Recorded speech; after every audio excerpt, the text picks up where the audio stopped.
Aloha everybody, what is really good? Today is April 27th, 2020. We got another RuneScape update for y'all. Today we see the return of the drop minigame. So without any further ado, let's jump right into the video. Let's go. Cats is the illest. What you talking about, Willis?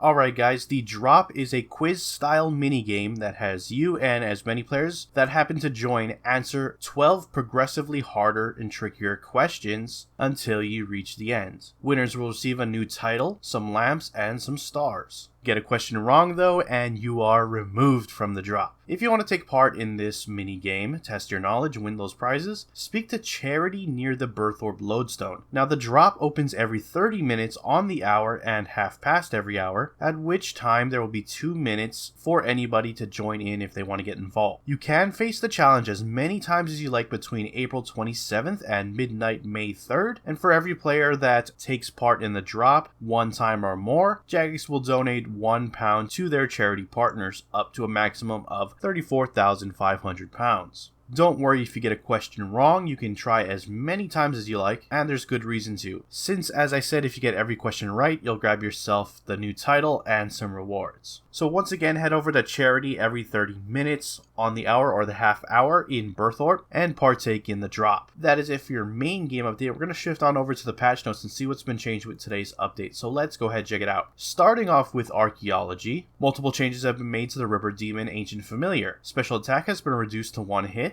Damage from the special attack is changed to 200 to 320% of the base attack. Attack speed's been reduced slightly. The passive effect on the player has been halved, and the max hit is increased from 864 to 1341. Material caches will now appear as depleted inside quest instances. Combat dummies can once again be placed inside the Angel of Death instance. The survey option on the Warforged barricade no longer incorrectly states it can give artifacts. The inspect option on Tetra Compass pieces will no longer interrupt excavation. Some pathing in Warforged has been adjusted slightly when attempting to run to a lower level while standing near the forge. Updated the information about archaeology tools in the toolbelt interface. The message from all item producing familiars, including the new water fiend, now states which item they produced. Glitter bombs can no longer award players bonus XP in Archaeology. Seth Minus has remembered what he was going to say about the dig site quest before you've started it. Nothing, as it turns out. The Tetrarch journal pages have been renamed to correctly reflect their author. Players are no longer able to disassemble or alchemize the auto screener version 1.080.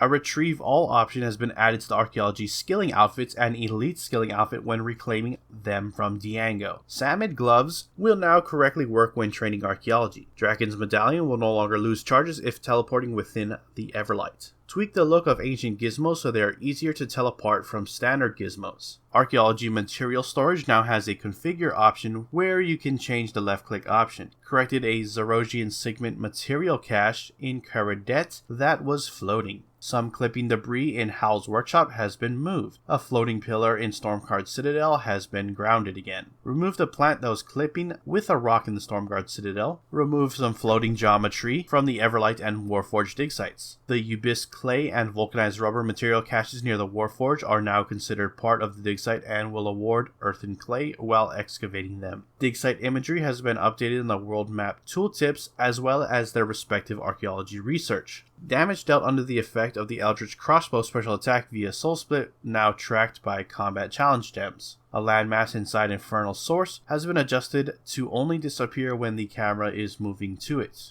A gap in the floorboard in Stormguard Citadel has been fixed. Added some blocking to a cage and some barrels at the Warforged dig site. A floating bibliotheki debris excavation point has been lowered. Added some missing textures in Stormguard Citadel. The Archaeology journal has been updated with painted pictures on artifacts. Inquisitor staff pieces, Annihilation spear tips, and Dragon Maddocks will now all fire friends and clan broadcast messages. Your adventure log will highlight the first time you find a Dragon Maddock. The Hobgoblin Man sticker requirement for Volusia's Bandos 2 collection has been swapped with the Dorjan Spear from Volusia's Bandos 3 collection. A settings category has been added for Archaeology. It can be found under the skills heading. Moving on to bug fixes. Tweak the drop rates for the Inquisitor staff pieces and the Spear of Annihilation tip. Fixed an issue causing the Eldritch special attack to deal 0 damage to Nags. fixed some clipping issues at the Stormguard Citadel, as well as material Z fighting issues and multiple texture Z fighting issues. Fixed an issue that was causing the Blood Reaver familiar to take damage from players when stacking multiple instances of healing.